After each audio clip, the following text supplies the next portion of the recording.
Welcome to Prelude to Ulysses. It's currently the morning. Um, or we just read a little part of a little poem or something. Today it'll be whatever the first thing I read out of this one is. Delicious Laughter by Rumi. I've been reading these. I've had this for a while. I would pick through it and read them, and they're always fun. Sort of. Let's see if it's still fun. Not going to read any prefaces or nothing. Nasuh, Nasuh. I think it's by Rumi. I don't know if this is the author or what the Mathwani is. I don't really know anything about anything.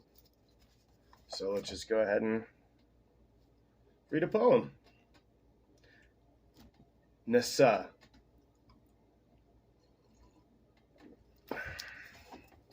Some time ago, there was a man named Nasuh. He made his living shampooing women in a bathhouse. He had a face like a woman, but he was not effeminate. I remember this one. Though he disguised his virility, he was not effeminate. Though he disguised his virility so as to keep his job. He loved touching the women as he washed their hair. He stayed sexually alert at full strength all the time, massaging the beautiful women, especially the princess and her ladies-in-waiting. Sometimes he thought of changing jobs, of doing something where he wouldn't be so constantly lustful, but he couldn't quit. He went to a Gnostic saint and said, "Please remember me in a prayer." That holy man was spiritually free and totally open to God. He knew Nasuh's secret, but with God's gentleness, he didn't speak it. A Gnostic says little, but inside he is full of mysteries, and crowded with voices. Whatever is served, that cup keeps quiet.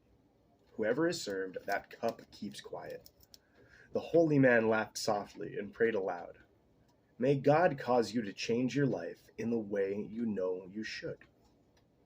The prayer of such a sheikh, Sheikh, the prayer of such a sheikh is different from other prayers. He has so completely dissolved his ego, nothinged himself, that what he says is like God talking to God. How could such a prayer not be granted? The means were found to change Nasuh while he was pouring water into a basin for a naked woman. She felt and discovered that a pearl was missing from her earring. Quickly, they locked the doors. They searched the cushions, the towels, the rugs, and the discarded clothes. Nothing. Now they search ears, mouths, and every cleft and orifice. Everyone is made to strip, and the queen's lady chamberlain probes one by one the naked women. Nasuh, meanwhile, has gone to his private closet, trembling. I didn't steal the pearl, but if they undress and search me, they'll see how excited I get with these nude ladies. God, please, help me. I have been cold and lecherous. Please cover my sin this time, please. Let me not be exposed for how I've been. I'll repent. He weeps and moans and weeps, for the moment is upon him. Nasuh, we have searched everyone but you. Come out. At that moment, his spirit grows wings and lifts. His ego falls like a battered wall. He unites with God, alive, but emptied of Nasuh. Cool. His ship sinks, and in its place move the ocean waves. His body's disgrace, like a falcon's loosened binding, slips from the falcon's foot. His stones drink in water. His field shines like satin with gold threads on it. Someone dead 100 years steps out well and strong and handsome. A broken stick breaks into a bud. All this happens inside Nasuh, after the call that gave him such fear. A long pause. A long waiting silence.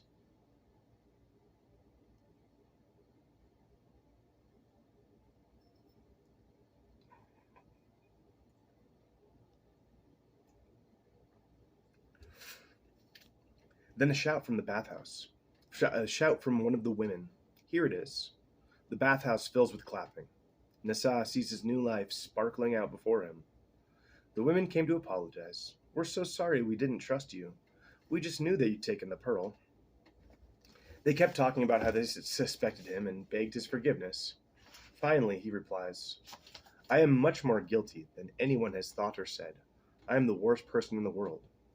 What you have said is 100th of what I've actually done. Don't ask my pardon. You don't know me, no one knows me. God has hidden my sneakiness. Satan taught me tricks, but after a time, those became easy, and I taught Satan some new variations. God saw what I did, but chose not to publicly reveal my sin. And now I am sown back into wholeness. Whatever I done was not done. Whatever obedience I didn't do, now I did. Pure, noble, free, like a cypress, like a lily, is how suddenly I am. And said, oh no, is how I suddenly am. I said, oh no, help me. And that oh no became a rope. Let down my well. Became a rope let down my well. I've climbed out to stand here in the sun. One moment, I was at the bottom of a dank, fearful narrowness. And the next, I am not contained by this universe. Every tip of every hair on me could speak, and I still couldn't say my gratitude. In the middle of these streets and gardens, I stand and say again, and it's all I say. I wish everyone could know what I know.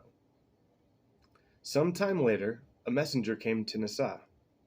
The young princess would like for you to wash her hair. She will let no one touch her but you. Nasuh and the princess became very close, but he replied, Nasuh is very sick. I've lost my touch. Look for someone else to tend the woman's hair. I'm out of that business. He thought to himself, the cold way I was still frightens me. In it, I tasted a kind of bitter living death. But this new life is real. I will stay in its grace until my soul leaves my body. One delight can only be replaced by a greater delight. Nasuh found a friend lovelier than the princess. Well, honestly, I didn't like that much. What kind of a shit are they trying to tell us with that thing? Man has a job he loves. He gets boners, though. That's an issue at work, for real. He's been hiding them, I guess, pretty well. I don't know. Really, I'm not a religious person. I don't know. That was not what I thought. I thought it was going to be silly and funny. Okay, so he gets boners all the time, and he prays, and he's like, oh, man. He has this holy godlike Gnostic priest to pray for him, and he does, but he still gets aroused at work because he's touching ladies, and he almost gets busted. I don't know. Sounds like the princess wanted that. Well, he didn't really explain exactly what was happening. They probably knew. I don't know. I don't like the message that sends to the world, that you should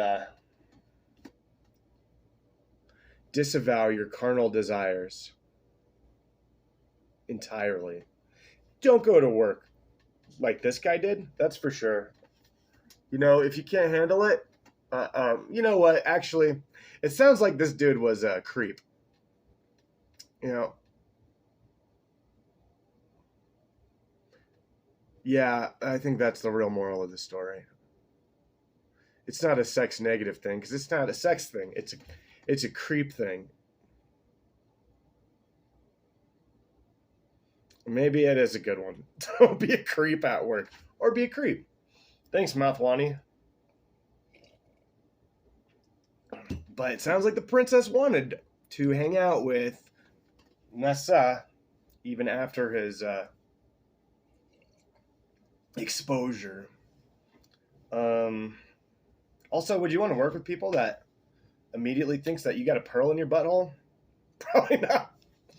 It's not a lot of these stories I've read. I don't really remember many of them, but they were silly and super funny. That was funny. All right, whatever. That's it for that. I don't have much to say about that one. I feel like maybe I jumped to his defense or the defense of being aroused at work too quickly.